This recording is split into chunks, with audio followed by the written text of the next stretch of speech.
Hey everybody, Kay here with Girl Scout Crafts. Look, we've got a bunch of stuff on the table today. We are making this little kit that I got from, it was either AC Moore or Michael's the other day. I did an unboxing review of this kit.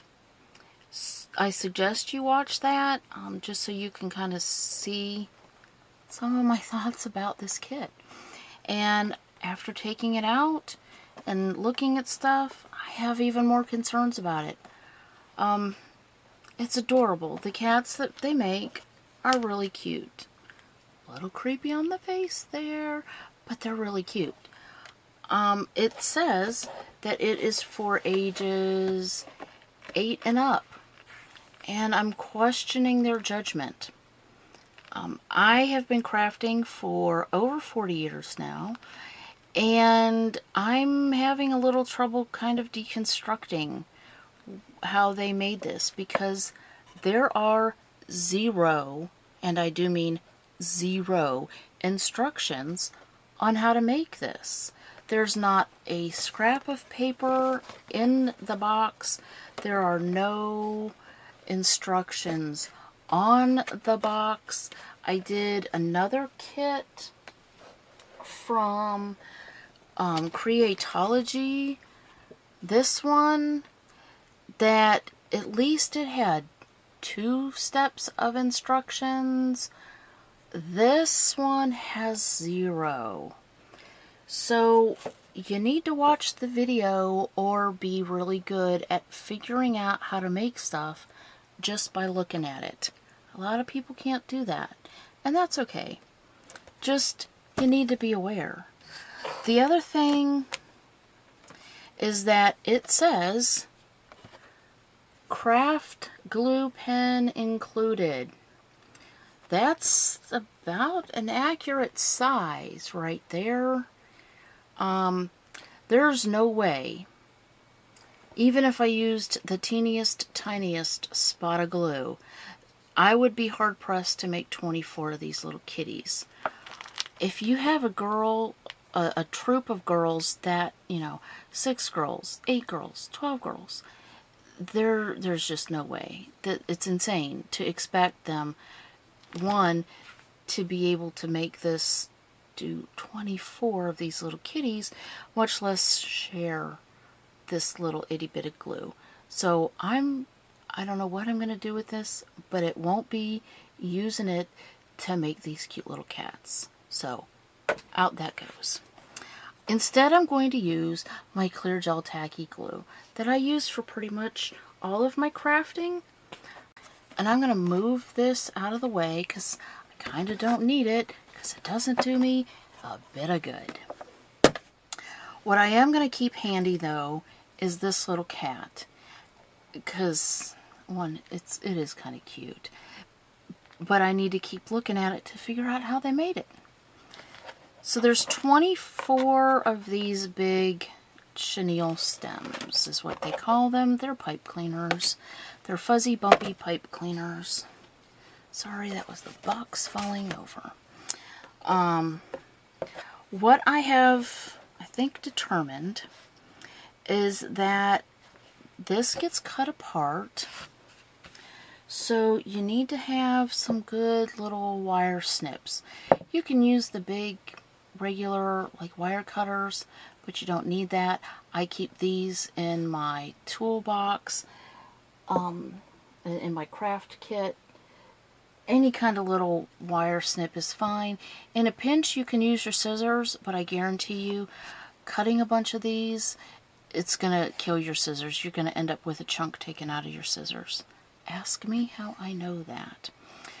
So the front legs, getting back to making our kitty, the front legs kind of wiggle and jiggle.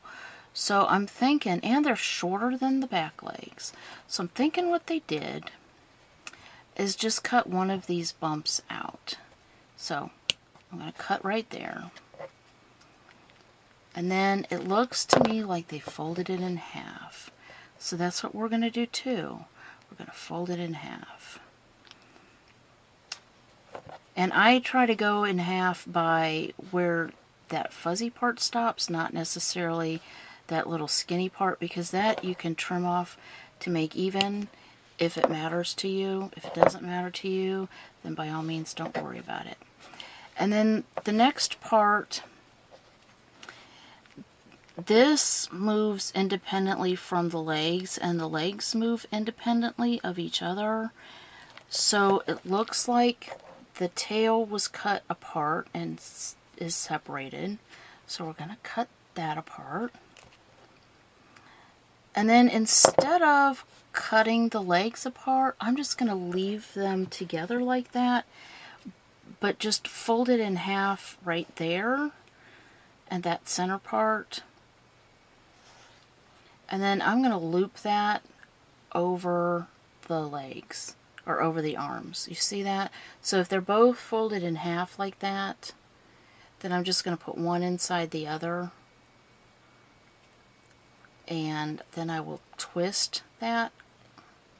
Just grab it and twist. The wire is kind of thick, so you might have some girls that have trouble with that.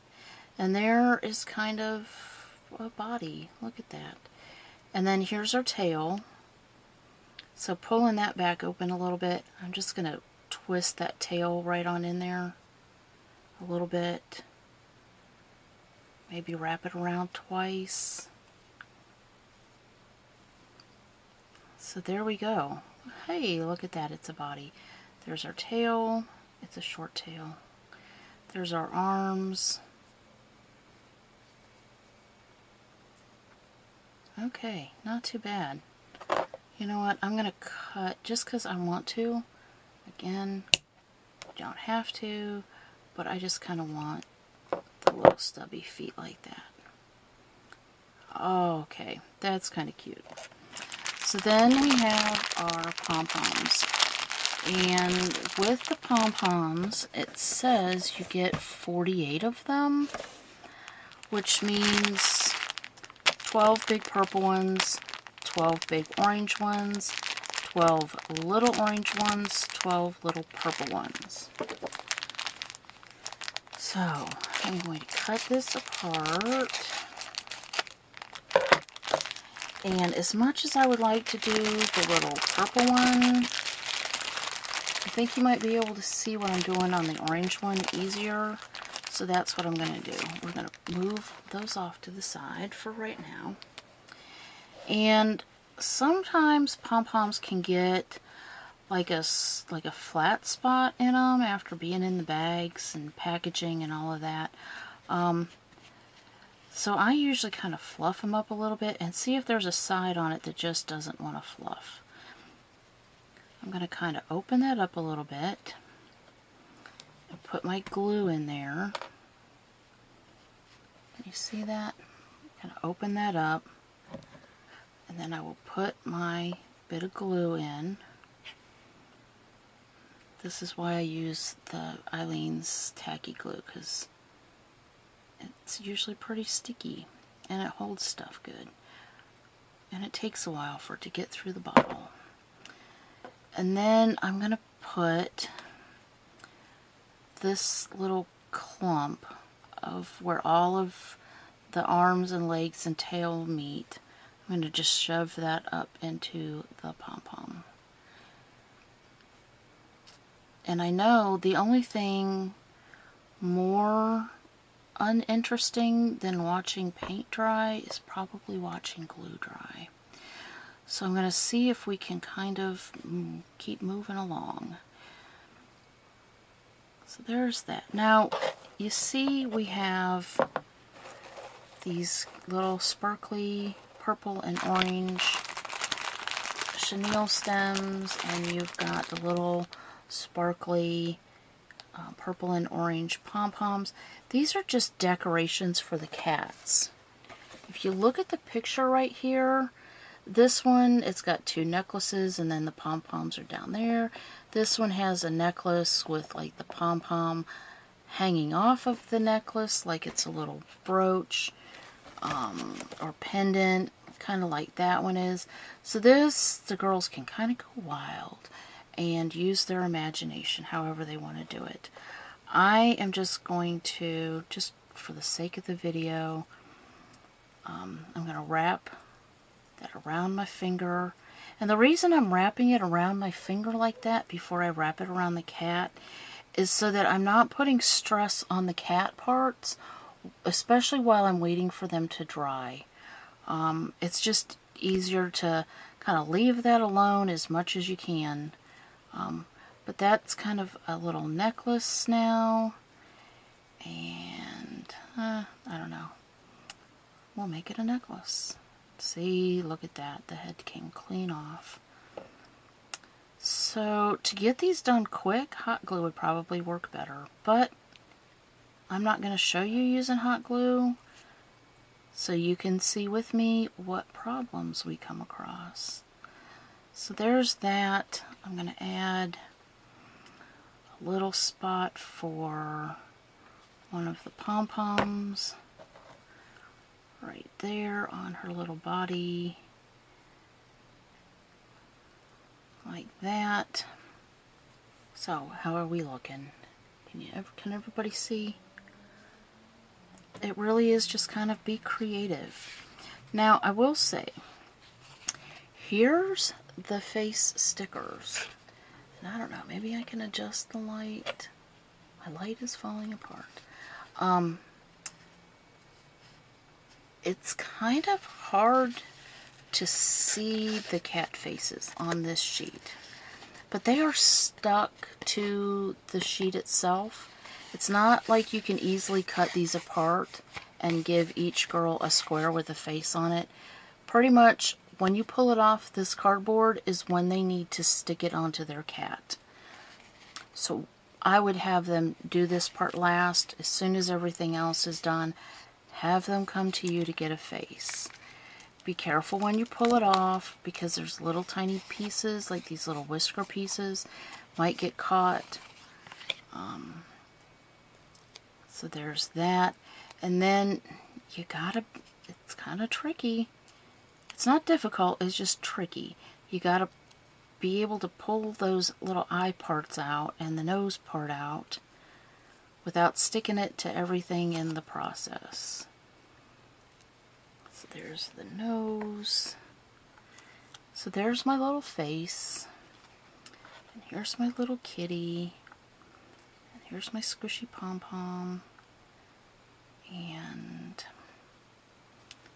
I will just stick that right on. And that, wow, we're done already. That, I mean, it's pretty easy. It's kind of tricky. The lack of instructions does concern me. I think other people that have not had your benefit of watching my handy video might have a little trouble with that, especially if they have trouble deconstructing things and being able to look at something and deciding how to make it.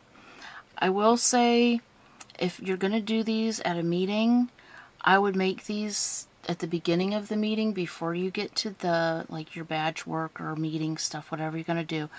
Only because these heads are going to need some time to dry, and the pom-poms are going to need a little time to dry on there.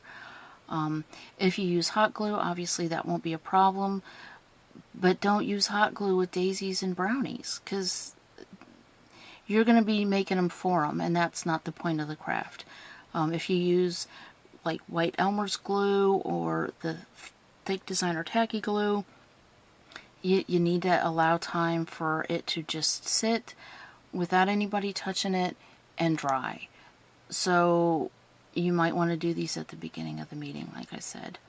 But that really does seem to be all there is to it. They're kind of cute, a little quirky, just a fun little craft for them to do. I think in general, I would say go ahead and get the kit. Just be aware that you need to provide your own glue for it, because what they provide you is not going to be enough. And you definitely need some wire cutters, because you have to cut these pipe cleaners apart. That being said, I think our kitty is done. It's adorable. That's it. And I will talk to you guys next Well, that's time. it for this time. I hope you found this video helpful. Please click the red subscribe button below so you won't miss any new videos. You can join our Girl Scout Crafts family on Facebook at Girl Scout Crafts 1912 to join the discussions, get some crafting help, suggest new videos you'd like to see, and have some fun with us. And if you need more help, you can check out our website at girlscoutcrafts1912.com, where you'll find written instructions, templates, and pictures for some of the projects on our channel and links to where we get our supplies. The links are in the description below, just in case you missed them. Thanks for watching, and happy crafting!